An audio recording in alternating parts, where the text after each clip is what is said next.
Chapter 1. The Cyclone.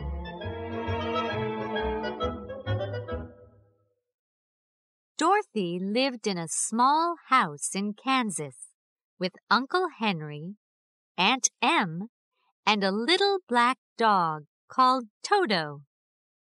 There were no trees and no hills in Kansas, and it was often very windy. Sometimes the wind came very fast and very suddenly. That was a cyclone, and it could blow trees and people and buildings away. There were cellars under all the houses, and when a cyclone came, people went down into their cellars and stayed there. One day, Uncle Henry came out and looked up at the sky. Then he ran quickly back into the house. "There's a cyclone coming," he called to Aunt Em and Dorothy. "We must go down into the cellar." They ran to the door of the cellar, but Toto was afraid, and he ran under the bed. Dorothy ran after him. "Quick!" shouted Aunt Em from the cellar. "Leave the dog and come down into the cellar." Dorothy picked up Toto and ran to the cellar door. But before she got there, the cyclone hit the house. And then a very strange thing happened. The house moved, and then it went slowly up, up, up, into the sky. Aunt Em and Uncle Henry were down in the cellar under the ground, but the house, Dorothy, and Toto went up to the top of the cyclone. Dorothy looked through the open cellar door and saw hills and houses a long way down. She closed the cellar door quickly. The wind blew the house along for many hours. At first, Dorothy was afraid. "But we can't do anything about it," she said to Toto. "So let's wait and see." And after 2 or 3 hours, she and Toto went to sleep. When Dorothy opened her eyes again, the house was on the ground, and everything was quiet. She picked up Toto, opened the door, and went out. They saw tall trees and beautiful flowers, and little houses with blue doors. Dorothy gave a little cry. "This isn't Kansas, Toto. And who are these people?" There were 3 very short men in blue hats, coats, and trousers, and a little old woman in a beautiful white dress. The woman walked up to Dorothy and said, "Thank you, thank you. Now the people are free." "Why are you thanking me?" Dorothy asked. "You killed the Witch of the East," said the woman. "She was a bad witch, and her people, the Munchkins, were very afraid of her. Now she is dead, and we and the Munchkins want to thank you." The little old woman and the 3 little men all smiled happily at Dorothy, but Dorothy did not understand. "But I didn't kill anybody," she said. "Your house fell on the witch," laughed the little woman. "Look, You can see her feet." Dorothy looked and saw 2 feet with red shoes under the house. Suddenly, one of the Munchkins gave a shout. "Look! Her feet are disappearing in the hot sun." A second later, there were only the red shoes. "Good," said the little woman. She picked up the shoes and gave them to Dorothy. "They're your shoes now.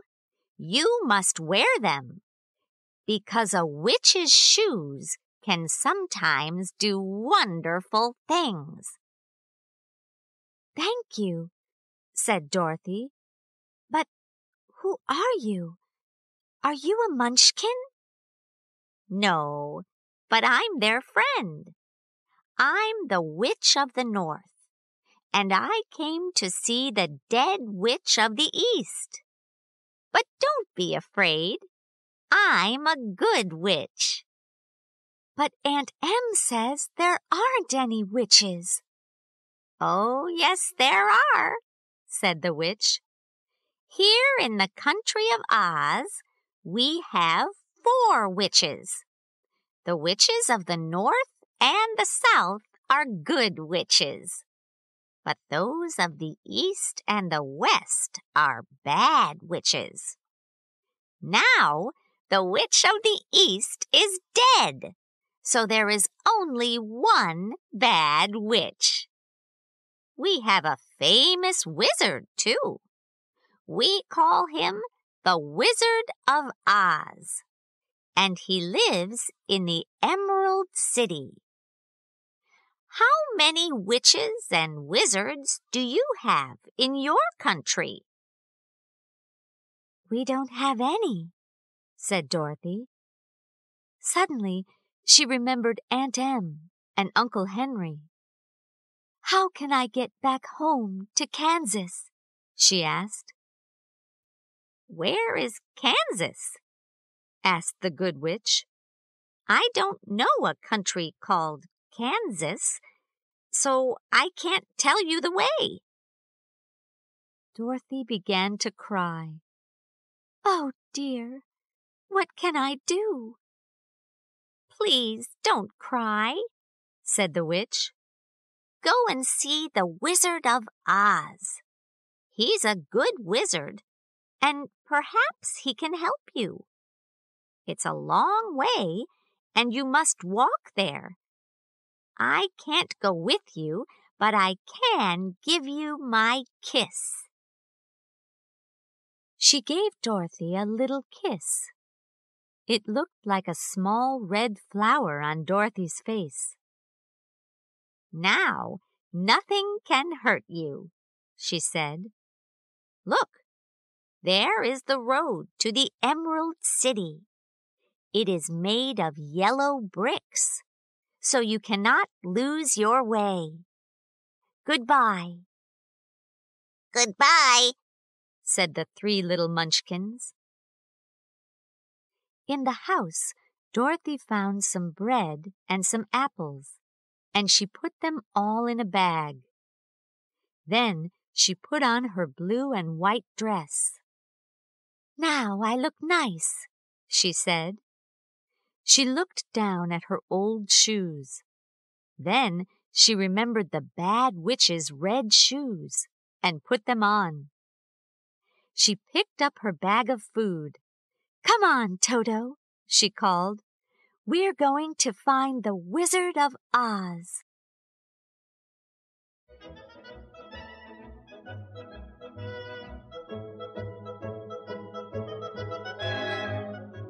Chapter 2. The Yellow Brick Road.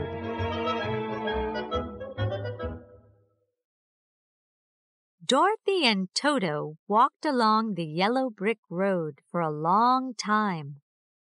When they were tired, they stopped in a field by the road. Not far away, there was a scarecrow, and Dorothy and Toto walked across to look at it. "Good day," said the scarecrow. "Oh," said Dorothy, "you can speak." "Of course I can speak," said the Scarecrow. "But I can't move. Up here on this pole, I'd like to get down. Can you help me?" Carefully, Dorothy took the Scarecrow off his pole. "Thank you very much," said the Scarecrow.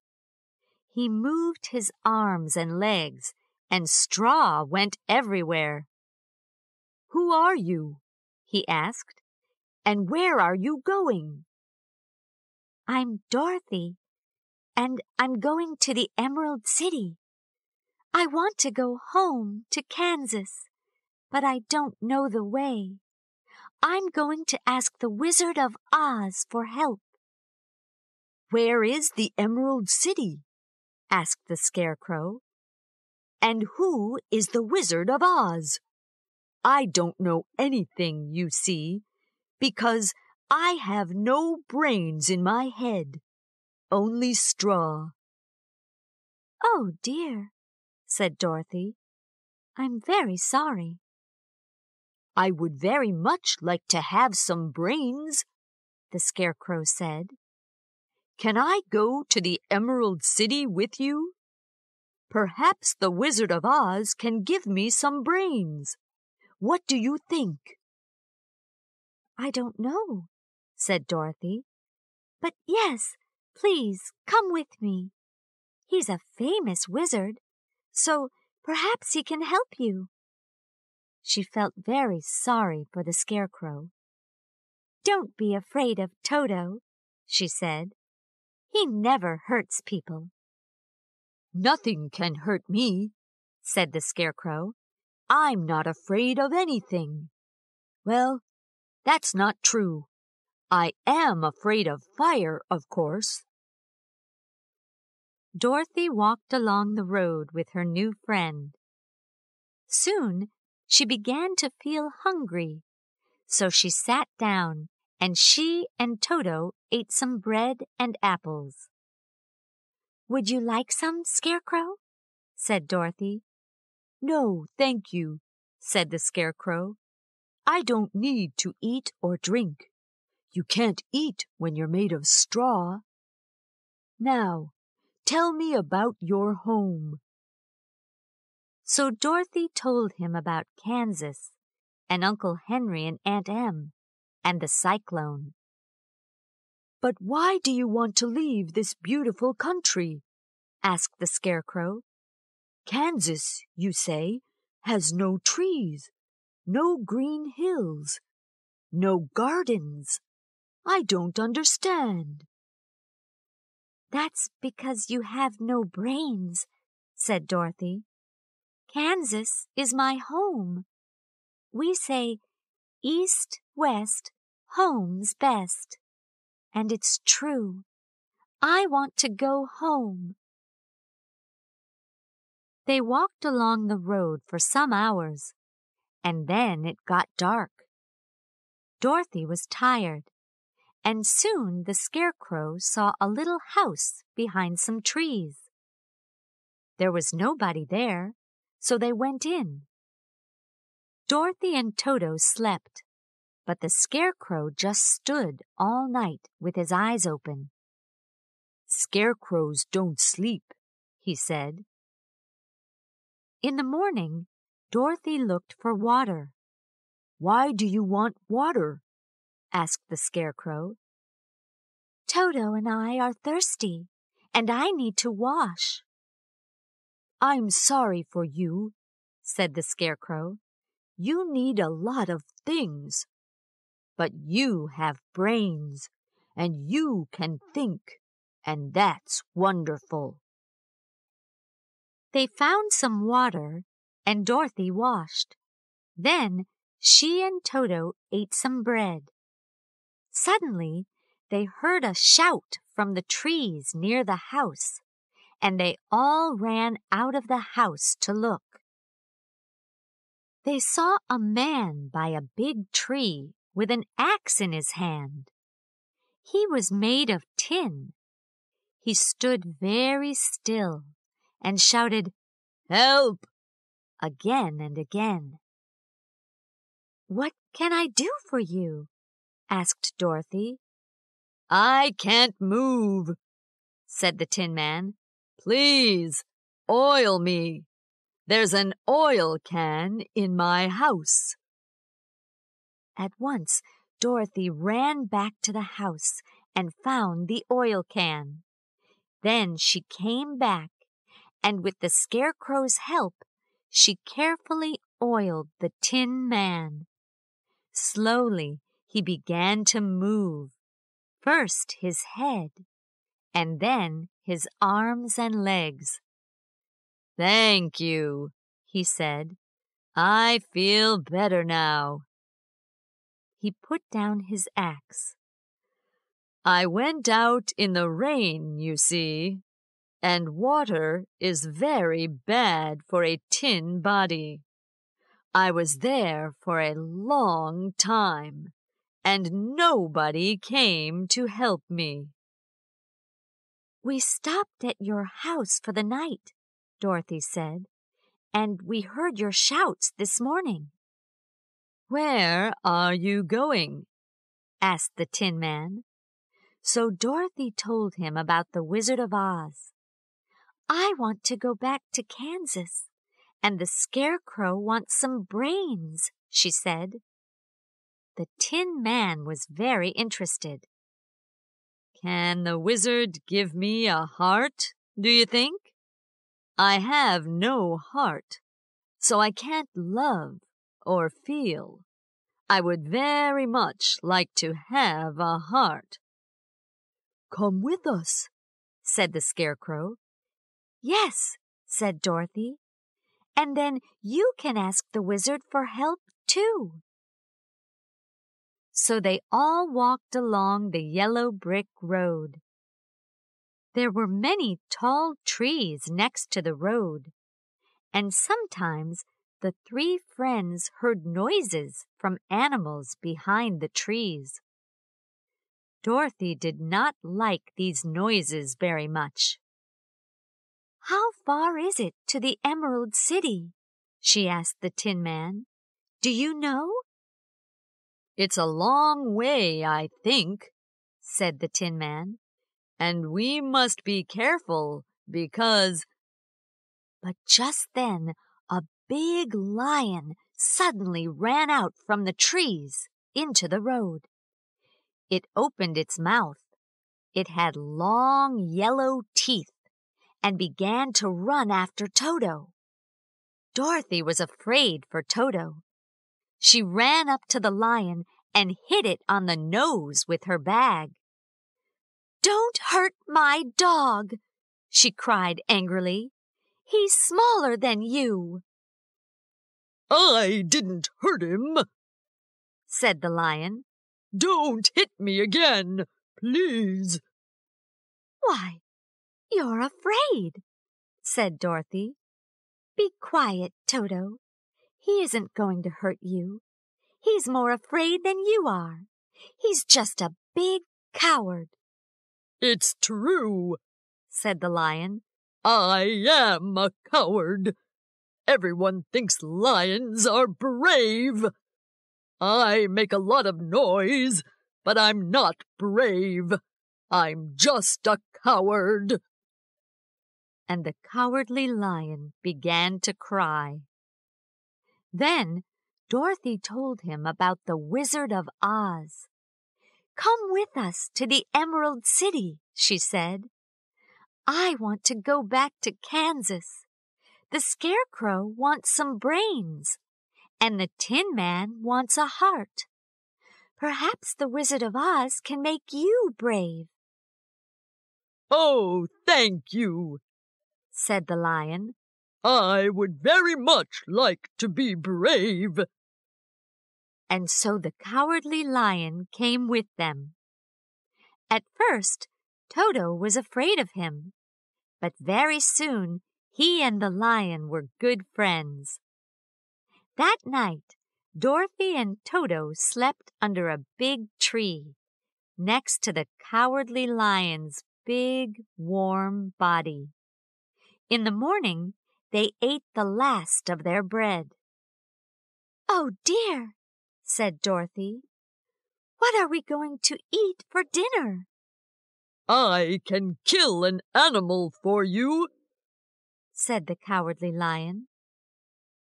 "Oh, no, please don't kill anything," the Tin Man said. He began to cry. "We don't want to hurt any animals. I haven't got a heart, but I feel sorry for them." Dorothy quickly got out the oil can and oiled his face. "Don't cry," she said. "You know water is bad for you." They walked along the yellow road, and after an hour or two, they came to a big river. "Oh, no," said Dorothy. "How can we get across?" The lion looked down at the river. "I'm very afraid of falling," he said, "but I think I can jump across." "Good," said the Scarecrow at once. "You can carry us on your back, one at a time." So the Cowardly Lion jumped across the river, first with the Scarecrow on his back, then with Dorothy and Toto, and last with the Tin Man. But soon they came to a second river.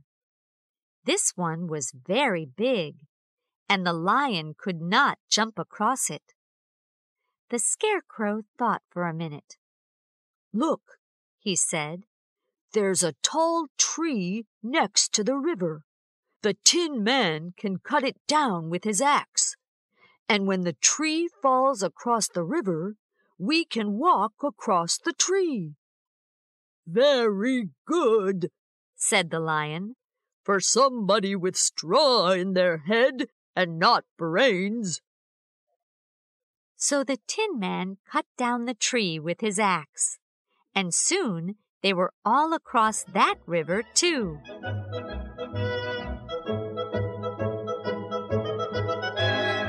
Chapter 3. The Emerald City.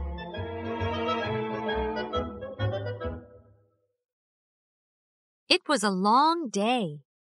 The yellow brick road went past fields and through trees, up hills and down hills. In the evening, they began to see small green houses by the road. Sometimes little people in green clothes came out and looked at the friends, but they did not come near them because they were afraid of the Cowardly Lion. "Everything here is green. Perhaps we're near the Emerald City," said Dorothy. "Toto and I are hungry. Let's stop at the next house." A little woman opened the door, and Dorothy said, "Please, can we stay the night in your house?" The little woman looked at the lion, and Dorothy said quickly, "The lion is my friend, and he never hurts anybody." "All right," the little woman said. "You can all come in."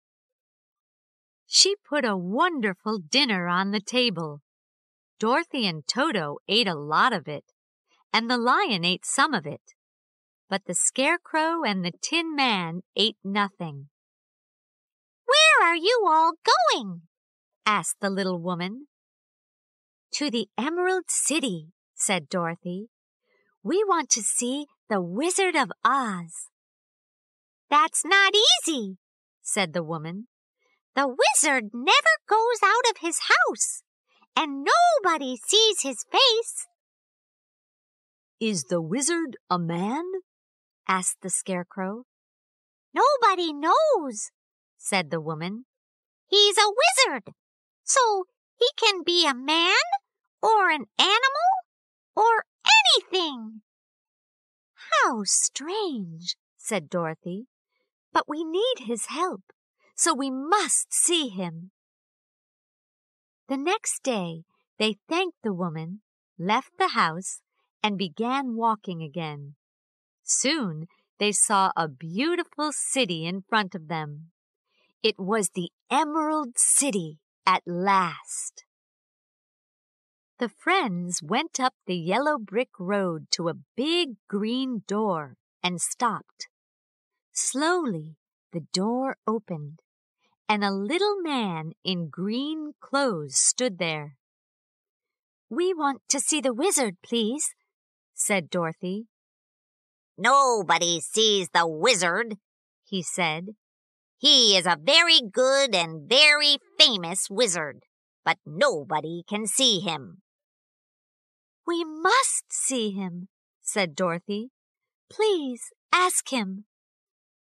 "All right," said the green man. "I can take you to his house, but first you must all put glasses on." He opened a big box. In it were lots of glasses. "You must wear your glasses all the time," he said. "Everybody in the city must wear glasses. The wizard says this." So they all put on glasses. The green man put on some glasses too. And then he took them through the Emerald City. Everything in the city was green. Men, women, children, houses, shops, streets. The green man took them to a very big house, and they went into a long green room. "Wait here," he said. After a short time, he came back. "You can see the wizard," he said, "but you must go to him one by one. He wants to see the little girl first." Then he went away, and a green girl came in. She took Dorothy to a tall green door. "The wizard is in there," said the green girl. "He's waiting for you." Dorothy went in.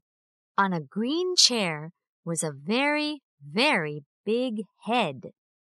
There was no body, or arms, or legs, only a head. Its mouth opened, and the head said, "I am Oz. Who are you, and what do you want?" "I am Dorothy," said the child bravely. "Where did you get those red shoes?" "From the bad witch of the East," said Dorothy. "My house fell on her and killed her." "What is that thing on your face?" "A kiss. The good witch of the North kissed me," said Dorothy. "I need help, and she told me about you." "And what do you want?" "I want to go home to Kansas," answered Dorothy. "But I don't know the way. Please help me to get home." The big eyes opened and closed, opened and closed. Then the mouth opened and the head spoke again. "Well," it said, "perhaps I can help you. But first, you must do something for me." "What do you want me to do?" asked Dorothy. "Kill the bad witch of the West." "But I don't want to kill anybody," said Dorothy. "You killed her sister, and you are wearing her shoes. Go now and kill the witch of the West." The little girl began to cry. "But how can I kill the witch?" she said. The big eyes opened and looked at her, but the head did not answer. Dorothy went away, and then her friends went into the wizard's room. First the Scarecrow, then the Tin Man, and last the Lion. Later, they all met in the long green room and talked. Dorothy told her friends about the head. "That's interesting," said the Scarecrow. "I didn't see a head. I saw a beautiful woman. I asked her for some brains, and she said, 'Yes, but first you must help Dorothy to kill the Witch of the West.'" "I saw a big animal with 2 heads," said the Tin Man. "I asked for a heart. The animal said, 'I can give you a heart, but first you must help Dorothy to kill the Witch of the West.'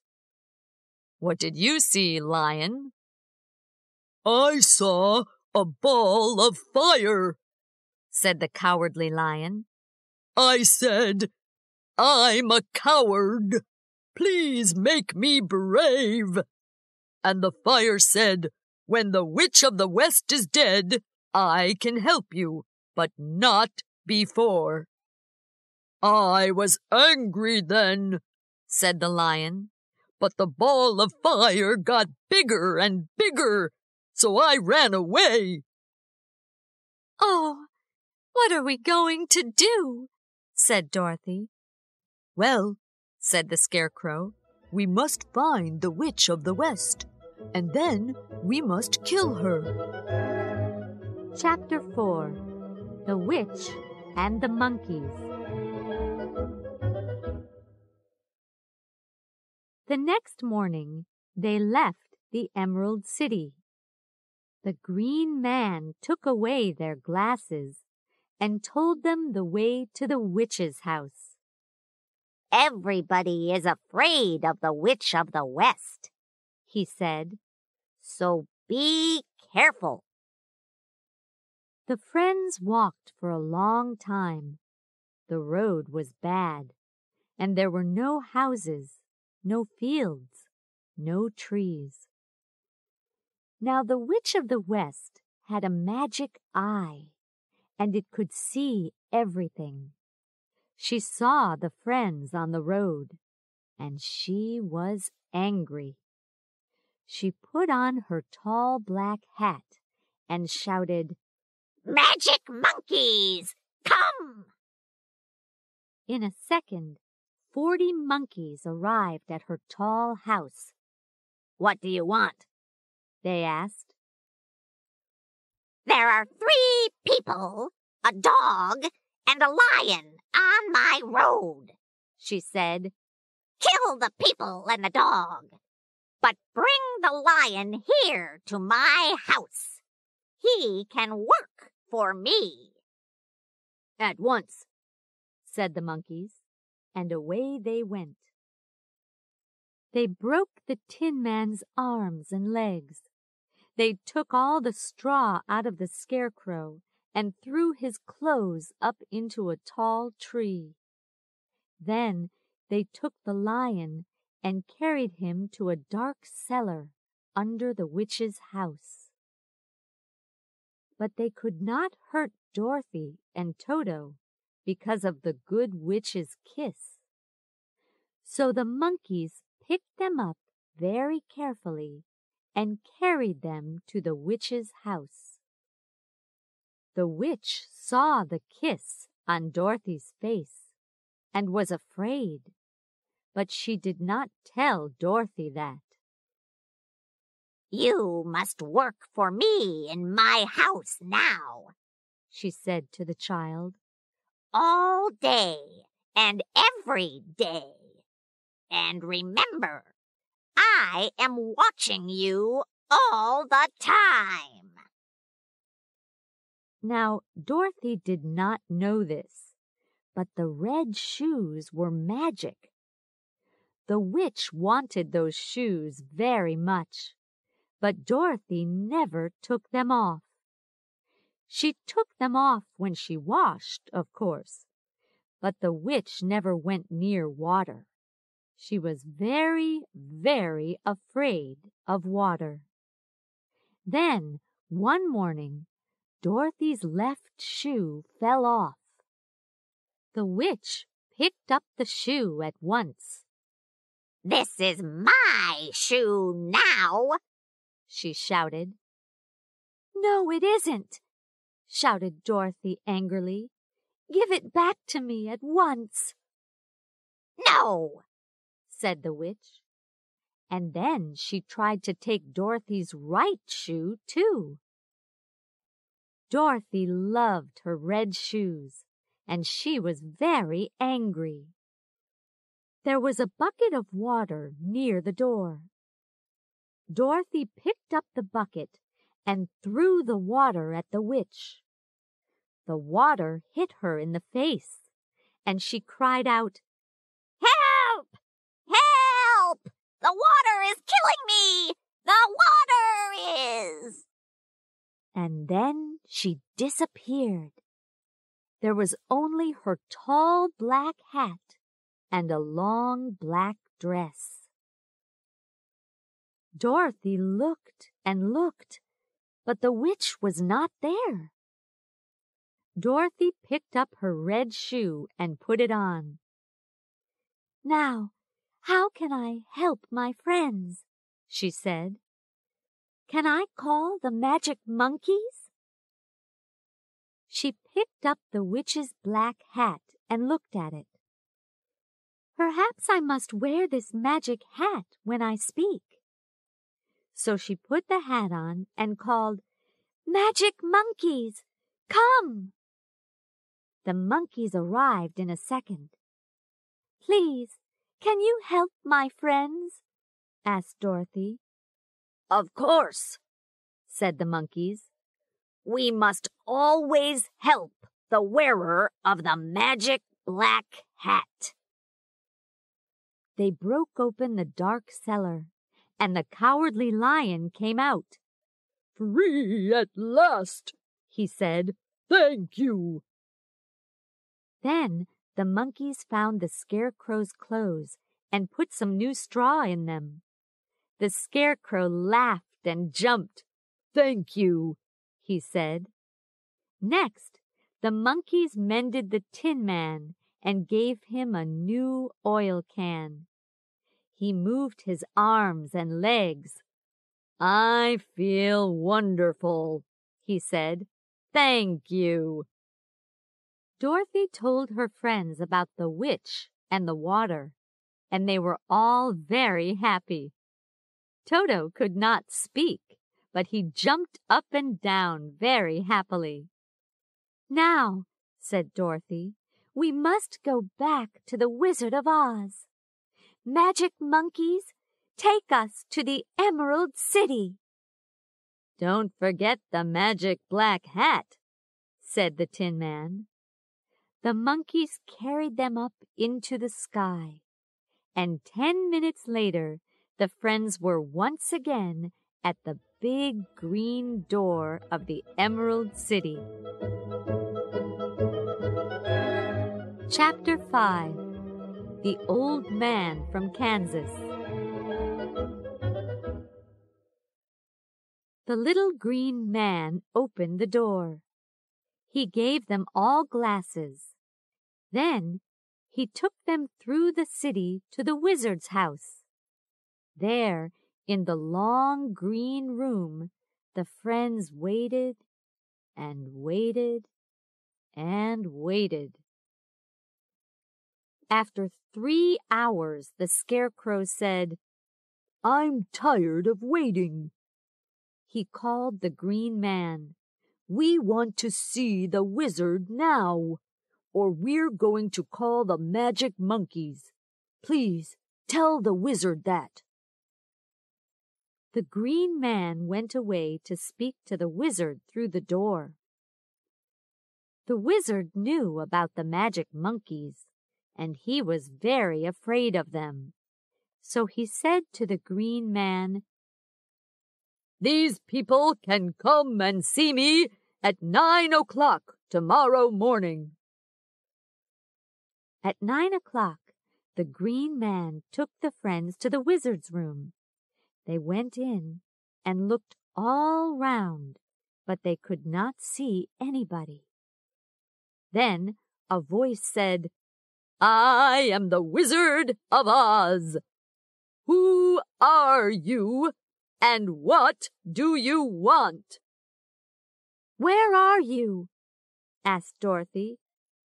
"I am everywhere, but you can't see me. Now answer me. Who are you, and what do you want?" "You know us all," said the Scarecrow.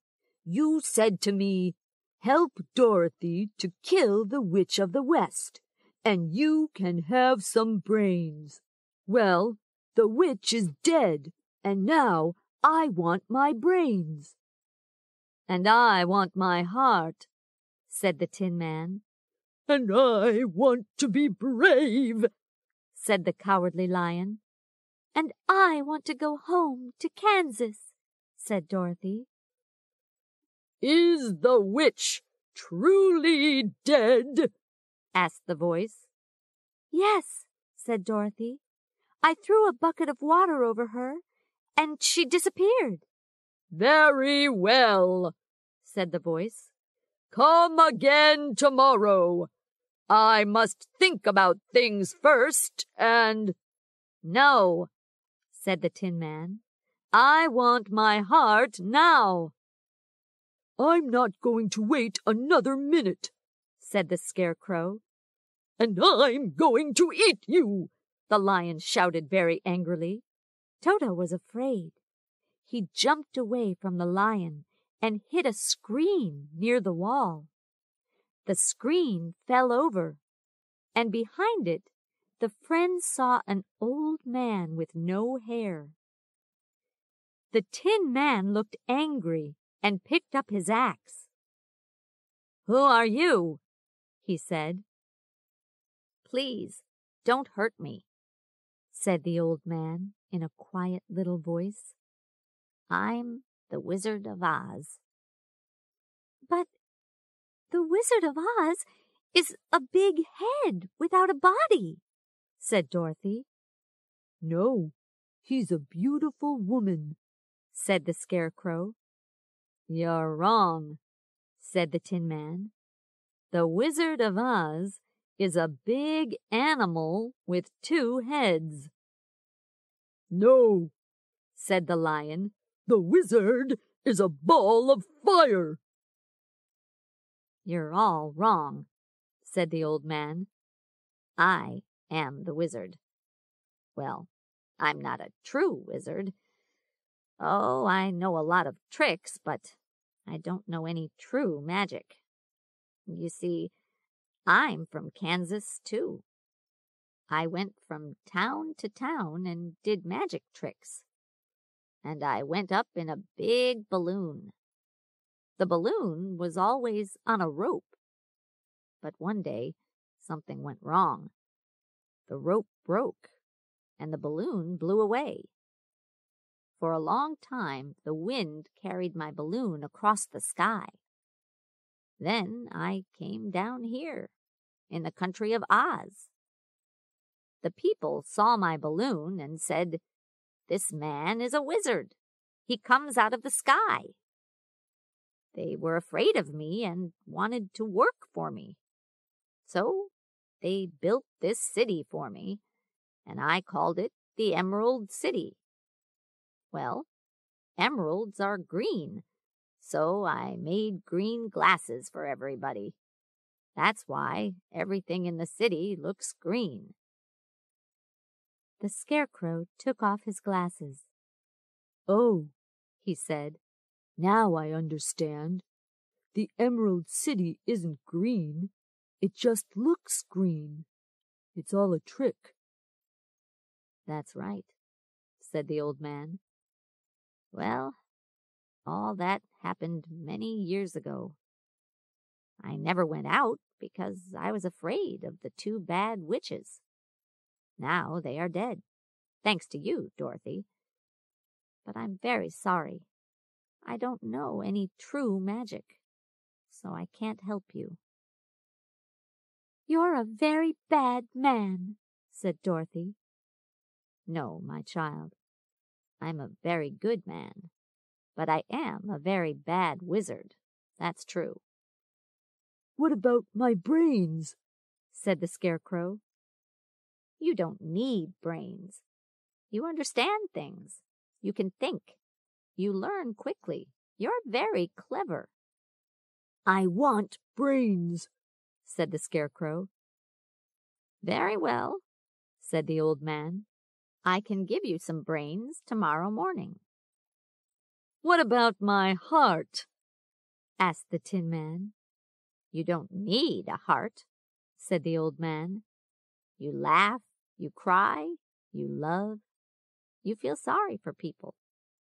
The Tin Man looked angry and picked up his axe. "All right, please, don't hurt me," said the old man.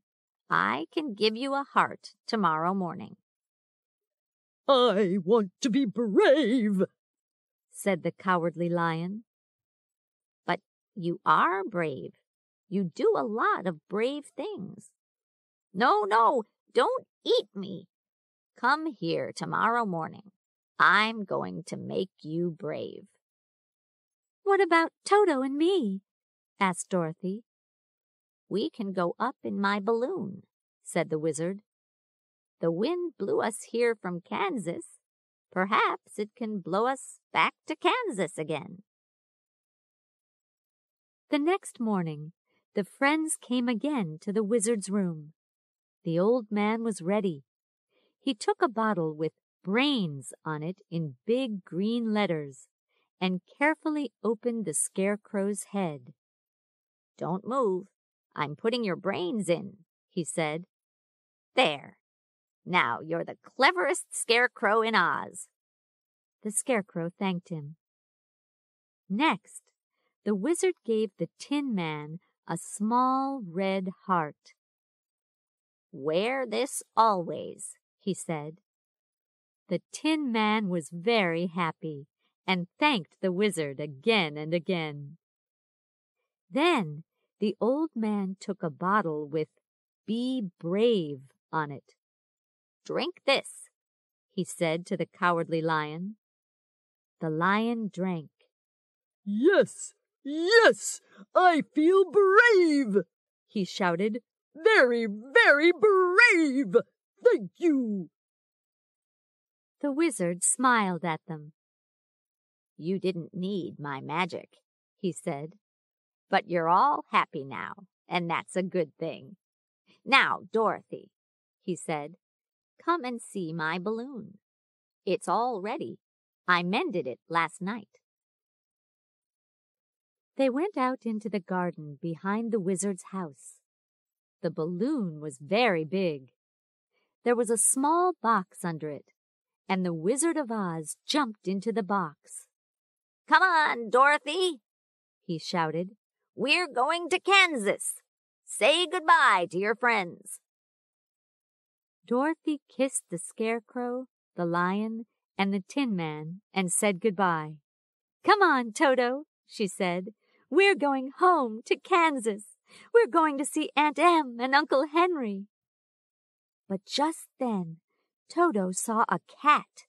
He jumped out of Dorothy's arms and ran after it. "Toto!" called Dorothy, and she began to run after him.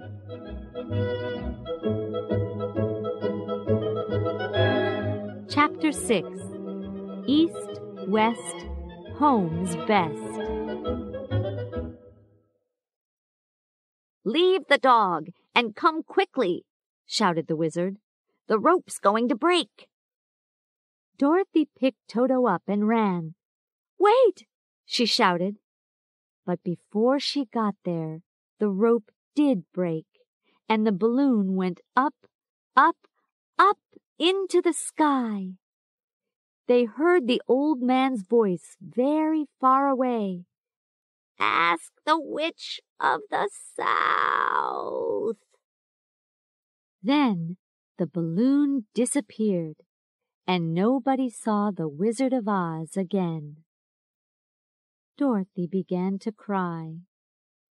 "Oh, how can I get home now?" "Put on the magic black hat," said the Scarecrow, "and ask the magic monkeys for help. Perhaps they can find the Witch of the South and bring her here." "Clever Scarecrow," said Dorothy. She put on the magic hat and called for the magic monkeys.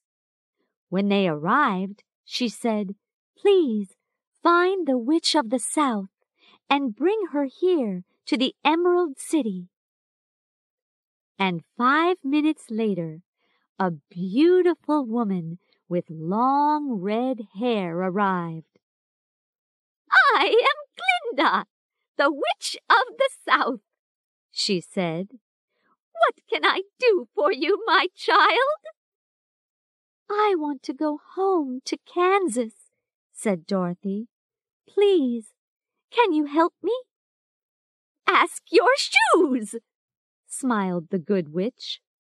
But Dorothy did not understand. "Your red shoes," said Glinda, "are magic shoes.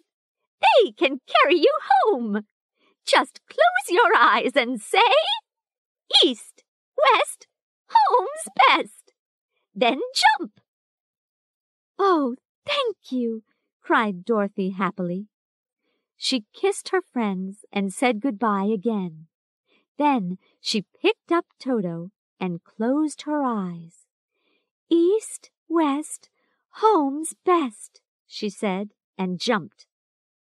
There was a noise like a wind, and suddenly Dorothy was in the sky. The red shoes fell off her feet, and she never saw them again. When she opened her eyes, there she was, back in Kansas. And there were Aunt Em and Uncle Henry in a field by a new little house. "Dorothy!" cried Aunt Em. She ran and took Dorothy in her arms. "Oh, Dorothy, what happened to you? And where did you come from?" "From the country of Oz," said Dorothy. "But I'm home again now, and I'm so happy."